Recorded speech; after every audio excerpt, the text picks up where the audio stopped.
Oh, people grooving. This is the last part of the four-part series. Why the Brotherhood is still as bad. Enjoy.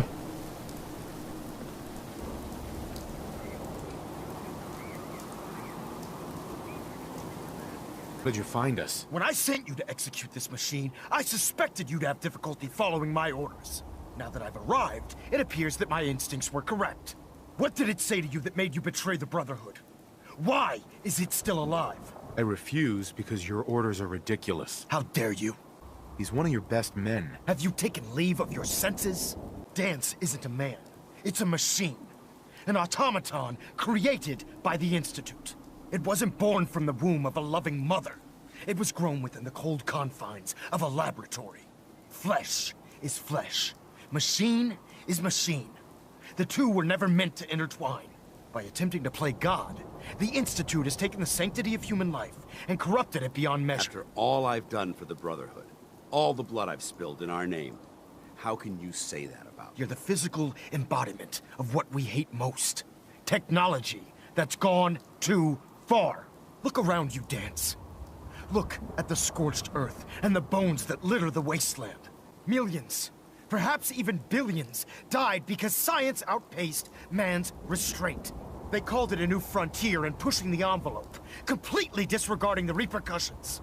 Can't you see the same thing is happening again? You're a single bomb in an arsenal of thousands, preparing to lay waste to what's left of mankind. You're comparing Dance to a nuclear bomb? This machine might not be a bomb, but its goal is exactly the same. Place it where you want the damage done, and when you least expect it, it delivers a lethal blow without warning and without mercy. A precision strike delivered right at the heart of the enemy. That's insane. He dedicated his life to protecting mankind. Is that what it told you? You're as delusional as you are insubordinate. How can you trust the word of a machine that thinks it's alive? A machine that's had its mind erased, its thoughts programmed, its very soul manufactured. Those ethics that it's striving to champion aren't even its own. They were artificially inserted in an attempt to have it blend into society. It's true.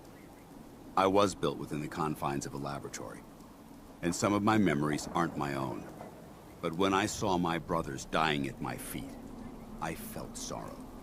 When I defeated an enemy of the Brotherhood, I felt pride. And when I heard your speech about saving the Commonwealth, I felt hope. Don't you understand? I thought I was human, Arthur. From the moment I was taken in by the Brotherhood, I've done absolutely nothing to betray your trust, and I never will. It's too late for that now. The Institute has foolishly chosen to grant you life. You simply should not exist. I don't intend to debate this any longer. My orders stand. It's all right. We did our best. You convinced me that I was wrong to be ashamed of my true identity, and I thank you for it. Whatever you decide, know that I'm going to my grave with no anger and no regrets. Touching.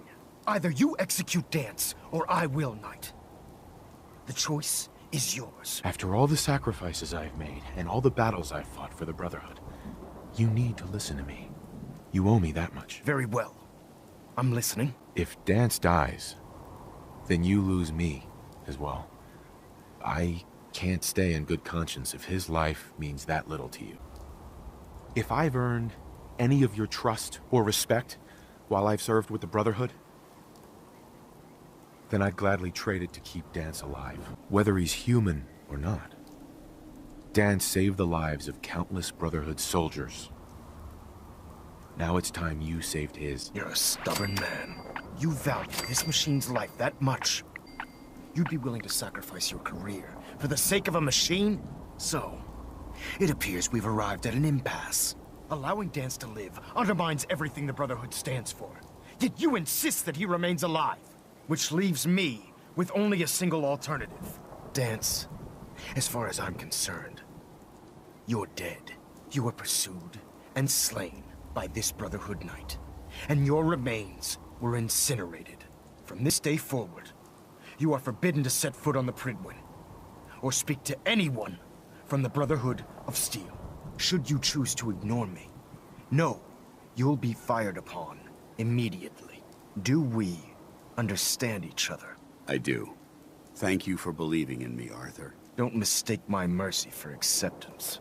The only reason you're still alive is because of him. I'm returning to the Pridwin Night. Take some time. Say your goodbyes. And then I expect to see you there. We still have the Institute to deal with. Now, some people will say that Maxon's response here is a show of restraint, but it's not, because we're actually only in this position because of the lack of restraint.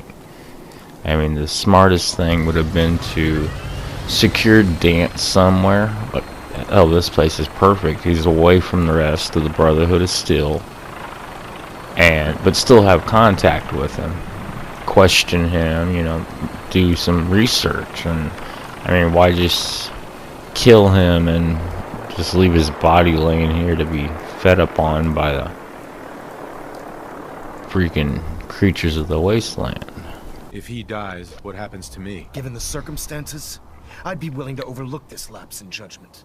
The fact that Dance's true nature was hidden from you isn't your fault. Now make your decision, or I will. For the good of the Brotherhood, he needs to die. Finally, you've come to your senses. You may proceed, Knight.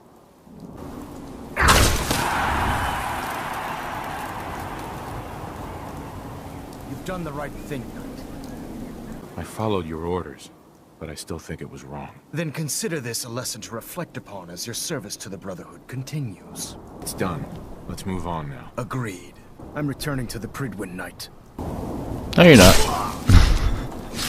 For honor and glory. For the good of the Brotherhood, he needs to die. But I won't pull the trigger myself. I'm disappointed in you, Knight. Stand aside. Disgusting machine. Let this serve as an example to the Institute.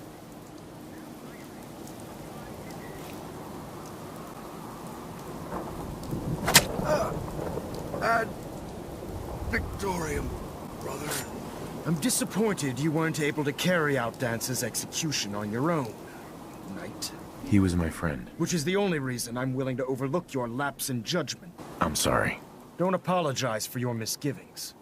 Learn from them, and grow. That's the mark of a true soldier. I still think this was wrong. Then consider this a lesson to reflect upon as your service to the Brotherhood continues. What about Dance's corpse? We leave it here as a warning to the Institute. That nothing, not even their finest technology, can cloud our vigilance. I'm returning to the Pridwin Night. Take some time. Say your goodbyes. And then I expect to see you there. We still have the Institute to deal with.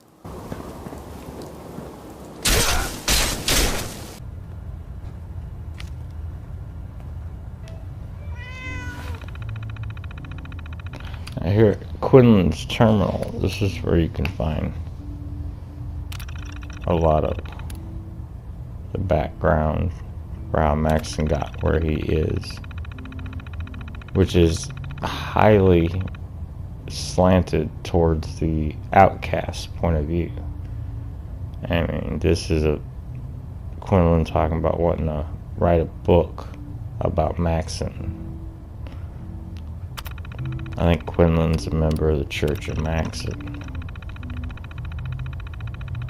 And this here, the background talks about, this is highly slanted towards the outcasts.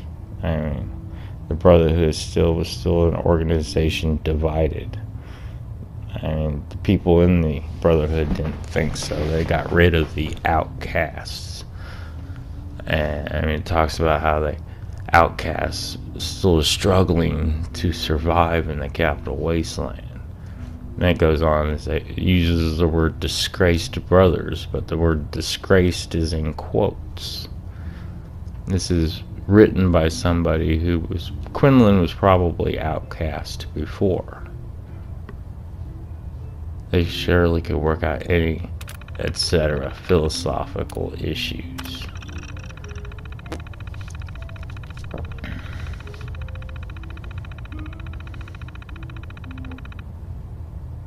And this here talks about how after both Owen and Sarah Lyons died, you know, they begin appointing one ineffective elder after another, but based on whose opinion is ineffective. And because all these people in this brotherhood still think helping people is wrong. That's why they hate Elder Lyons. So, you know, they considered him to be ineffective, wanting to feed and take care of people, not kill people.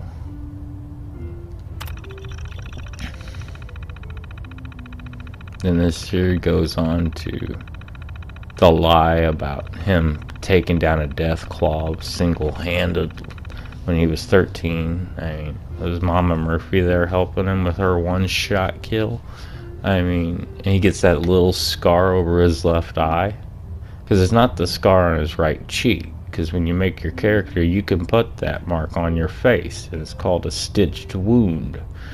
And you clearly see stitches in it. I mean, if he's still got stitches in that wound, I mean, he clearly needs some medical help. He's not healing properly. If 7 years later and he's still got a cut on his face from that. The only scar on his face that's been healed up is the one above and below his left eye, which is a little bitty scratch. I think the outcasts helped him there, but he just couldn't tell the people in the Citadel that because they were still outcasts at that time. This talks about him being an effective diplomat, where he reunited the two factions, but yet one of the factions went away right away. So how is that diplomacy? He just basically eradicated the Brotherhood of Steel under Owen Maxson. I mean, under Owen Lyons, somebody who raised him. He just completely did away with all of his work. And then the new members coming in from the outcasts voted for him to be the leader. And then they got rid of him.